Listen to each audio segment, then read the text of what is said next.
Hi అండి. నమస్కారం. జగన్ గారు మిర్చి యార్డ్ ఇవన్నీ సందర్శించారు. మళ్ళీ పాదయాత్ర చేసే అవకాశం ఉందంటున్నారు, లేదా రచ్చబండ చేసే అవకాశం ఉందంటున్నారు. ఆయన మీకు ఏమనిపించింది? ఇప్పుడు విషయం చెప్పమంటారా? ఇప్పుడు టీడీపీ పరిపాలన చాలా బాగుంది. వాళ్ళు ఎంతో కూటమి బ్రహ్మాండంగా పరిపాలిస్తున్నారు.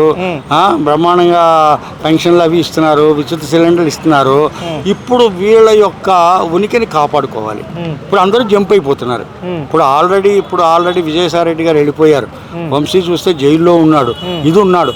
ఇప్పుడు వీళ్ళకి ఏంటంటే వైసీపీకి ఇంకా ఫ్యూచర్లో ఇక ఉండదేమో, అందరూ వెళ్ళిపోతారేమో, అసలు ఇంకా మళ్ళీ పార్టీ ఉంటుందా ఉన్న సమయంలో ఇప్పుడు జగన్మోహన్ రెడ్డి గారు బయటకు వస్తున్నాడు. అంతకుముందు జగన్మోహన్ రెడ్డి గారు పరిపాలనలో ఉన్నప్పుడు ఎప్పుడైనా బయటకు రావడం కానీ, ప్రజల సమస్యలు తెలుసుకోవడం కానీ, ఎప్పుడు ఏదో బొట్టను నొక్కడం, 100 రూపాయలు ఇవ్వడం, 1000 రూపాయలు కాజేయడమే తప్ప వేరే విధంగా చెత్త పనులని ఆ పనులన్నీ వేసేసి రోడ్లు అంతకుముందు ఎంత, ఇప్పుడు ఈ రోడ్లన్నీ ఇప్పుడు సరి చేస్తున్నారు కదా, అలాంటిది ఎంత ఇదిగా ఉన్నాయండి. ఇప్పుడు ఇదంతా ఏంటంటే మళ్ళీ పార్టీ ఉనికిని కాపాడు కోసం. లేకపోతే ఆ చిన్నపిల్లకి అమ్మబడి అంటే ఏం తెలుస్తుందండి? ఇదంతా హైడ్రామా కాకపోతే వీళ్ళు ఏర్పాటు చేసినటువంటి ఇదంతా కూడా ఒక సినిమా స్క్రిప్ట్ అన్నమాట. ఇదంతా ఇప్పుడు ఈయన కండువా అమరావతి రైతులను అంతలా వేధించి ఇప్పుడు ఏదో 11 వేసేసుకుని నేను కూడా రైతుల పార్టీ అంటే ఎవరైనా ఒప్పుకుంటారా? ఎన్ని సంవత్సరాలు వాళ్ళు టెంట్ వేసుకుని నిరాహారం. అంటే చాలా మంది జనం వచ్చారు, ఫాలోవర్స్ అంటున్నారు కదా. జనం రావడానికి ఏముందంటే ఒక సినిమా నటుడు కానీ ఒకళ్ళు వస్తే ఎంతమంది అవుతారు, అందరూ ఓట్లు వేస్తారా ఏంటి? ఇప్పుడు జనం రావడానికి ఓట్లు వేయడానికి చాలా తేడా ఉంది. జనం వెళ్ళినప్పుడు ఒక విషయం చెప్తున్నానండి, ఒక ఊరు వెళ్ళినప్పుడు ఇప్పుడు మన హైదరాబాద్లో అంటే వాళ్ళు లెక్క చేయడు, ఎవరు పెద్దగా ఎవరు ఎక్కువ ఇది చేయరు. ఇప్పుడు ఏదైనా ఒక విజయవాడ, ఏలూరు, రాజమండ్రి అలాంటి చోటకి ఒక సినిమా నటులు కానీ ఎవరైనా వస్తే చూడటం కోసం వెళ్ళే వాళ్ళు ఎక్కువ. వాళ్ళు ఏం మాట్లాడతారు ఏంటో, అంటే జనం వచ్చినంత మాత్రాన ఆ జనం ఓట్లు వేస్తారనో, లేకపోతే ఆ జనం ఏదో ఇతన్ని అభిమానిస్తున్నారనో అని కాదు. ఇప్పుడు జగన్మోహన్ రెడ్డి గారు వెళ్ళిన తర్వాత పవన్ కళ్యాణ్ వస్తే ఇంకా అంతకంటే ఎక్కువ మంది వస్తారు. మరి చంద్రబాబు నాయుడు గారు వెళ్తే ఇంకా ఎక్కువ వస్తారు, మోడీ గారు వెళ్తే అంతకంటే ఎక్కువ మంది వస్తారు. వీళ్ళందరూ అభిమానుల కింద లెక్క. జనం ఏంటంటే ఓ సినిమా చూస్తున్నారండి. ఇప్పుడు మన అల్లు అర్జున్ సినిమా చూస్తున్నారు, జూనియర్ ఎన్టీఆర్ సినిమా చూస్తున్నారు. వీళ్ళందరూ ఏంటంటే ఈ సినిమా చూసిన వాళ్ళందరూ అభిమానులని కాదు, ఆ సినిమా చూస్తే సినిమాలో ఏముందని చెప్పి మామూలుగా అందరూ చూస్తారు. అభిమానులు చూడాలని లేదు కదా. వాళ్ళు ఎంతమంది సినిమాకి వెళ్తూ ఉంటారు, ఎంతమంది చూస్తూ ఉంటారు, ప్రజలు చూస్తూ ఉంటారు. ప్రజలందరూ అభిమానులా? సినిమా చూసినంత మాత్రం అభిమానులు అవుతారా? మామూలుగా చూస్తూ ఉంటారు, అది చూస్తారు, ఇది చూస్తారు. పూర్వం అక్కినేని నాగేశ్వరరావు గారి సినిమా, ఎన్టీ రామారావు సినిమా రిలీజ్ అయితే అది చూసేవారు, ఇది చూసేవారు. అంటే వల్లభనేని వంశీ గారిని కక్షపూరితంగా అరెస్ట్ చేశారనుకుంటున్నారా, లేకపోతే సాక్ష్యాలు ఉన్నాయంటారా? ఏ కేసులో అరెస్ట్ చేశారనుకుంటున్నారు? ఇప్పుడు వల్లభనేని వంశీ చేసినటువంటి దారుణమైన మాటలు. ఏం మాటలేంటండి? లోకేష్ ని, చంద్రబాబు నాయుడిని పట్టుకుని సైకో కూడా అన్నారా?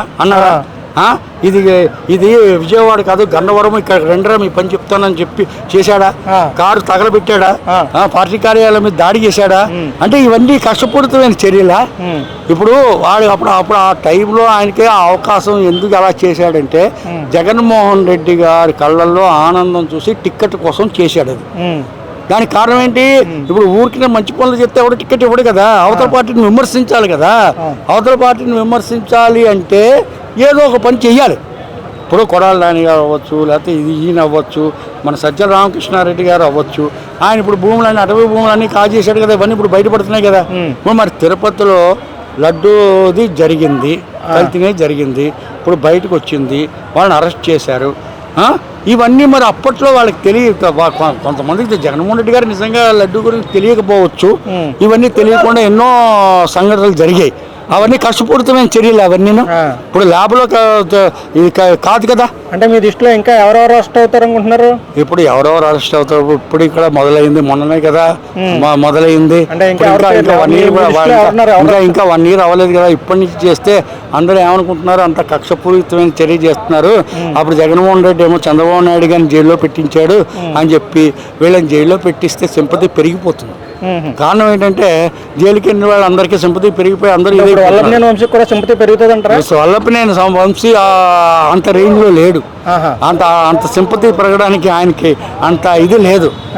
అప్పుడు వల్లభనేని వంశీ వీళ్ళని పట్టుకుని నానా తిట్లు తిట్టాడు. భువనేశ్వరి గారిని ఏంటి, వీళ్ళని ఏంటి, పర్సనల్గా ఎంతో మందిని ఒక రౌడీయిజంగా ప్రవర్తించాడు. అంటే ఆ మాటలకు సంబంధించి అరెస్ట్ చేశారంటారా? అంతే, దాని గురించే. దానికి కారణం ఏంటంటే వీళ్ళని తిట్టడం, అక్కడ పార్టీ కార్యాలయం మీద దాడి చేయడం, వెనకాల బ్యాక్గ్రౌండ్ నుంచి కొన్ని కార్యక్రమాలు చాలా నడిపించాడు బయటకు రాకుండా.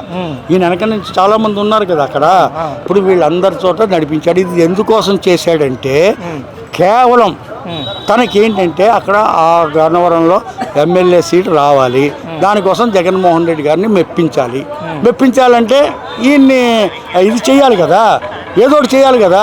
మంచి పనులు చెప్తే ఎవడో సీట్ ఇవ్వడు కదా. దాని గురించి ఏంటంటే చంద్రబాబు నాయుడు గురించో, పవన్ కళ్యాణ్ గురించో, లేకపోతే లోకేష్ గురించో, ఎవరి గురించైనా సరే విమర్శించి వాళ్ళకి వ్యతిరేకంగా మాట్లాడి వాళ్ళని ఎంత రౌడీజం చేస్తే అంత ఇది వీళ్ళకి ప్రాముఖ్యత పెరుగుతుంది వైసీపీలో. సూపర్ 6 అమలు చేయలేదని కొంతమంది అసంతృప్తిగా ఉన్నట్టున్నారు. కొంచెం ఇప్పుడు అమలు చేస్తారండి. కారణం ఏంటంటే ఇంకా టైం ఉంది. ఇప్పుడు కారణం ఏంటంటే ఇంకా ఎంతో టైం అవ్వలేదు, ఇంకా 9 నెలలు అయ్యింది. ఇంకా అభివృద్ధి చెయ్యాలి అంటే కొద్ది టైం పడుతుంది. స్టెప్ బై స్టెప్ రోడ్లన్నీ బాగు చేస్తున్నారు. మన వరదలు వచ్చాయి, రోడ్లు చాలా హీనమైన పరిస్థితులు. అమలు చేయడానికి ఎంత టైం పడుతుంది అంటారు? ఇంకొక 6 నెలల్లో అవుతాయి, అన్ని పనులు అవుతాయి.